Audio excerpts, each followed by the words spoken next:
My name is Drew Rhodes. This is my 10th year now. I'm a fifth generation teacher. I work at U.S. Grant High School teaching seniors government.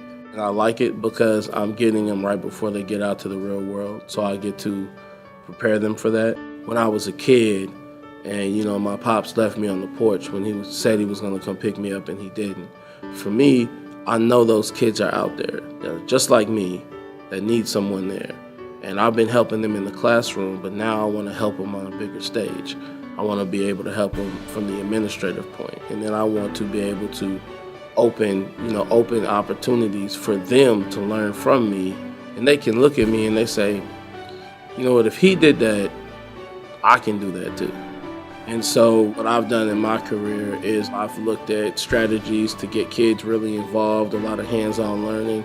We also learn a lot about life. And a big part of that is me growing up without my father. I just really wanted to be a role model. And I know I had father figures come into my life and really help me understand why character is important, why, you have to be responsible.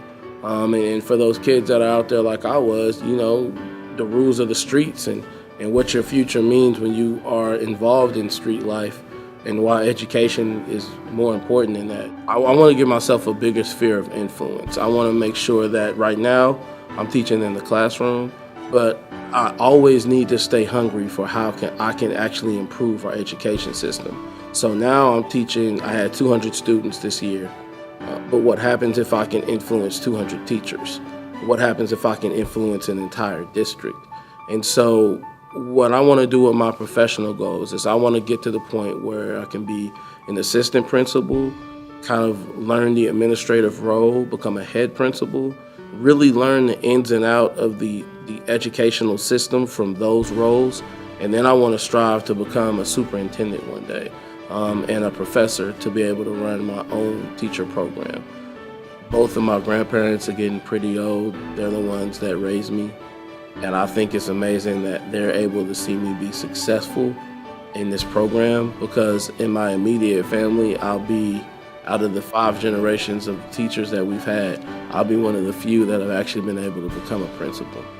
And so I want to be the first to become a superintendent. For me personally, the biggest obstacle first was finances, money. I mean, man, school costs money.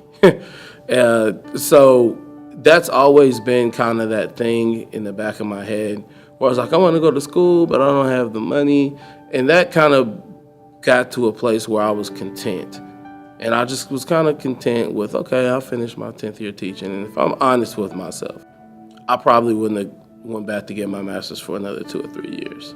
And then this opportunity with Work Ready came up and it was like, I can do this.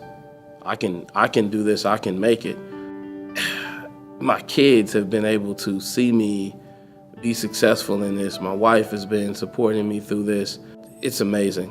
It's just amazing being able to overcome that obstacle. And once the money thing was out the way, it was kind of like, okay, well now all it is you gotta grind. You got work, you're capable of doing the work, do the best job that you can. Besides that, I mean, just time. There's not enough time in the day, And that's when some nights, I'm up till 2, 4 a.m. But my thing is, if Work Ready is going to give me this opportunity and put me in this position, I'm not one to shy away from an opportunity or throw away an opportunity.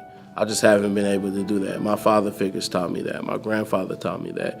When you have an opportunity to show who you are as a man, then you have to stand up and you have to show it. It doesn't matter if you're tired, what time of day it is, or what's in front of you that needs to get done. An obstacle is an obstacle. And by definition, it can be overcome.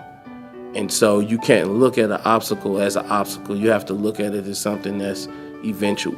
Eventually, I'm going to get over that. Eventually, that's going to take place. And I think that was my obstacle, was just kind of that mindset and being kind of content and understanding that I'm a good teacher. Kids like me, I could do this. I could do this. And then, like I said, that one phone call from Work Ready kind of blew things up where They were like, hey, there's this opportunity. So do you want to stay content or do you want to go back to being hungry? It's like, well, I'm gonna eat. I'm gonna go eat. I'm gonna make sure that I do what I need to do because I feel like teaching is a calling. If you had the opportunity to say thank you to them, what would you say? How would you say it?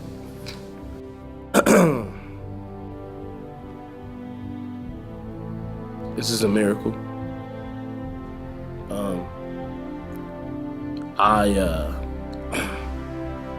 It's a miracle because you're talking to somebody who, like I said, my own father wasn't there for me. My grandparents being able to see me do this, my kids being able to see me do this, teachers that I've had that have been influential, and then others that haven't been so influential, all of them come to mind. People who told me, when I was 18 that I wouldn't live to be 22. My own mindset with some of my brothers thinking, will we make it to see 22? I mean, I'm 33 years old on the cusp of being African-American assistant principal, head principal, and eventually, a professor with a doctorate that's going to run my own program.